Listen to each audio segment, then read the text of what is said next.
ইতালির ফিউমিচিনো আন্তর্জাতিক বিমানবন্দরে শুক্রবার দুপুরে অবতরণ করেন প্রধান উপদেষ্টা ডক্টর মোহাম্মদ ইউনূস। সেখান থেকে সরাসরি তিনি রওনা হন ভ্যাটিকান সিটির উদ্দেশ্যে। এরপর সদ্য প্রয়াত পোপ ফ্রান্সিসের মরদেহে শ্রদ্ধা নিবেদন করেন তিনি।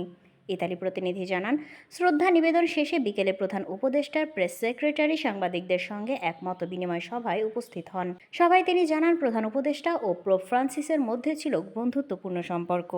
তাদের মধ্যে একটি সাক্ষাৎ অনুষ্ঠিত হওয়ার কথা থাকলেও পোপের আকস্মিক মৃত্যুতে সেটি আর সম্ভব হয়নি বলে দুঃখ প্রকাশ করেন তিনি। প্রেস সেক্রেটারি আরও জানান, প্রধান উপদেষ্টা অত্যন্ত শ্রদ্ধা ভরে পোপ ফ্রান্সিসকে স্মরণ করেছেন।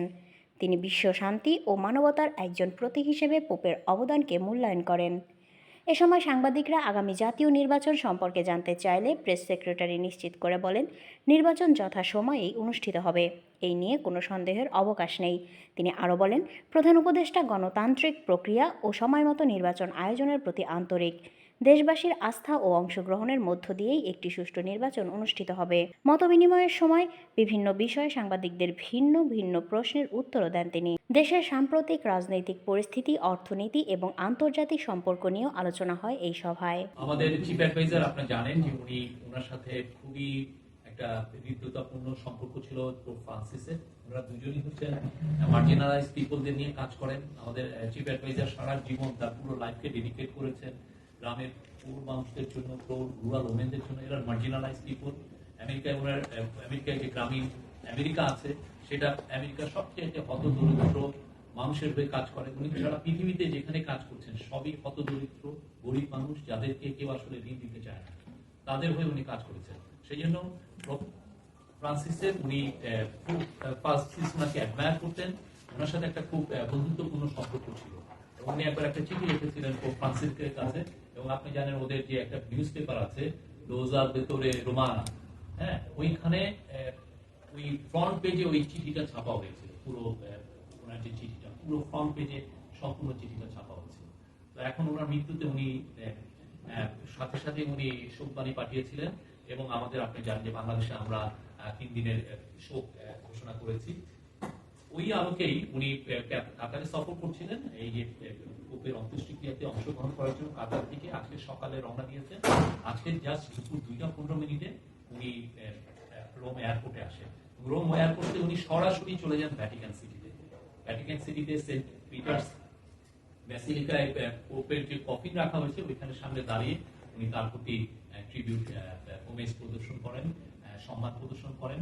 ওই সময় অন্যান্য বাংলাদেশের যারা ডিগনিটারি আছেন, আমাদের অ্যাম্বাসেডর টু রোম রকিবুল হক সাহেব, আমাদের ভ্যাটিকানের যে অ্যাম্বাসেডর তারিক সাহেব, উনারা ছিলেন, দুজনই ছিলেন।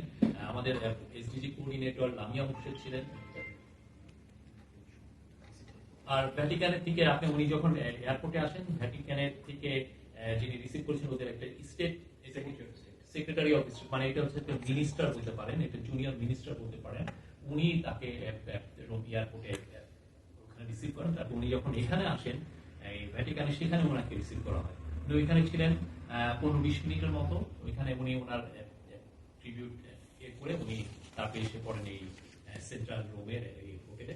আজকে ওনার কি কয়েকটা ব্যস্ততম দিন যাবে, উনি আরো আমরা আশা করছি কিছু পয়েন্ট ডিগনিটারির সাথে ওনার কথাবার্তা হবে।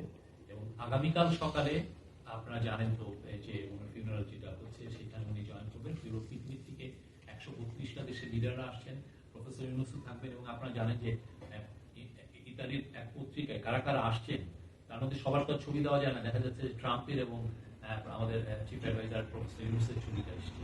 কালকে উনি এই পুরো সার্ভিসে জয়েন করবেন, এবং কালকে সার্ভিসে উনি পুরো সময়টাই ওখানে থাকবেন। থাকার পরে উনি আসার পরে আমাদের আরো কিছু মিটিং এঙ্গেজমেন্ট আছে, সেটা আমরা আমাদের এম্বাসির তরফ থেকে আপনাদেরকে জানানো হবে। এই পোপ ফ্রান্সিস আমাদের দেশে ভিজিট করেছিলেন 2017 সালে।